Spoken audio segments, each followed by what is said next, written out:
Moin, wir sind hier beim Schwimmbad in Brunsbüttel. Ich gehe gerne mit meinen Freunden schwimmen, weil es mir auch sehr Spaß macht und man kann ja auch gerne mit der Familie schwimmen gehen. Und hier gibt es auch viele Aktivitäten drin, aber die wir euch leider nicht zeigen können wegen Datenschutz.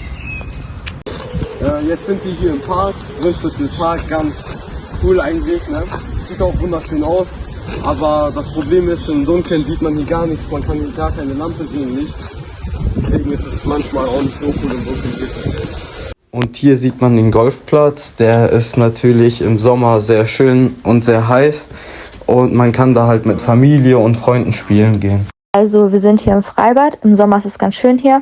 Man kann verschiedene Aktivitäten machen, zum Beispiel rutschen oder wenn man sich sonnen will, hat man einen perfekten Blick auf die Elbe und mit Freunden hat man hier ganz viel Spaß. Jetzt sind wir hier am Deich. Der Deich lockt viele Touristen an. Im Sommer kann man gut Fahrrad fahren, spazieren gehen oder Inliner fahren. Ja. Ja, jetzt sind wir hier am Zopp. Der Zopp sieht erstens ganz gut aus und zweitens hat er überall eine Busverbindung hin. Hallo, hier sieht man ein Bild von der Schleuse. Hier in Brunsbüttel, dort gehen viele Touristen hin und machen Fotos und schauen sich die stundenlang an.